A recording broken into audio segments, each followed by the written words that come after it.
ഇന്നൊരു നല്ല കിടിലനായിട്ടുള്ള മാമ്പഴ പുളിശ്ശേരിൻ്റെ റെസിപ്പിയുമായിട്ടാണ് വന്നിട്ടുള്ളത്.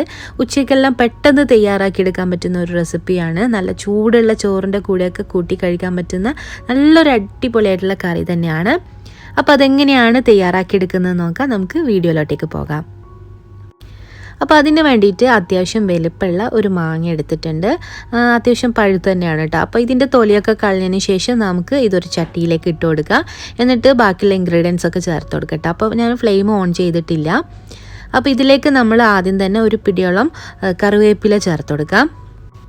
പിന്നെ ഇതിലേക്ക് ഒരു 4-5 പച്ചമുളക് ചേർത്ത് കൊടുക്കുന്നുണ്ട്. അതിൻ്റെ നടു കീറിയിട്ട് അങ്ങ് ചേർത്ത് കൊടുക്കട്ടോ.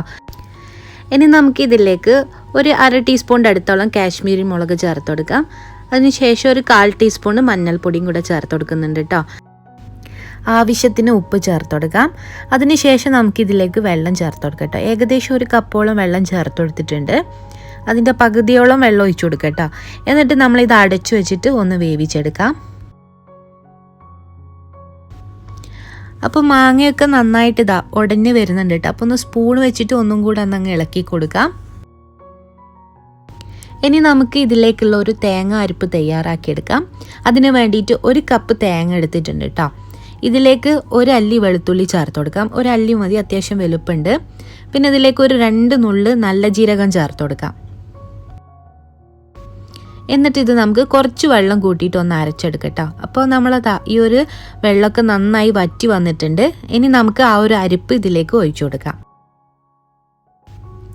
അപ്പോൾ തേങ്ങ നന്നായിട്ട് അരച്ചെടുത്തിട്ടുണ്ട്. ഇത് നമുക്കിതിലേക്ക് ഒഴിച്ചു കൊടുക്കാം. എന്നിട്ട് ഒന്ന് നന്നായിട്ട് ഒന്ന് അങ്ങ് ഇളക്കി കൊടുക്കാം. ചെറുതായിട്ടൊന്ന് തിള വരുന്ന സമയത്ത് നമുക്കിതിലേക്ക് തൈര് ചേർത്ത് കൊടുക്കണം. അപ്പോൾ ഞാനിവിടെ 1 കപ്പ് തൈരാണ് എടുത്തിട്ടുള്ളത്. അത് നമ്മൾ സ്പൂൺ വെച്ചിട്ട് ഒന്ന് നന്നായിട്ട് ഒന്നങ്ങ് മിക്സാക്കി കൊടുത്തതിന് ശേഷം ഇതിലേക്ക് ഒഴിച്ചു കൊടുക്കാം. ഇനി ഈ ഒരു കറി ചെറുതായിട്ട് ചൂടായി വരുന്ന സമയത്ത് നമുക്ക് ഫ്ലെയിം ഓഫ് ചെയ്തിട്ട് മാറ്റി വെക്കാം. ഒരുപാട് തിളപ്പിച്ചെടുക്കണ്ട. അപ്പോൾ ഇത് ഏകദേശം ഒന്ന് ചൂടായി വന്നിട്ടുണ്ട്, ഒന്ന് മാറ്റി വെക്കുന്നുണ്ട് കേട്ടോ.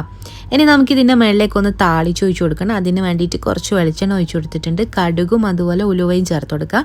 ഉലുവ ഒരുപാടായി പോരുത് കേട്ടോ, ഒരു 2 നുള്ള് മതി. പിന്നെ ഇതിലേക്ക് വറ്റൽമുളകും കറിവേപ്പിലൊക്കെ ചേർത്ത് കൊടുക്കാം.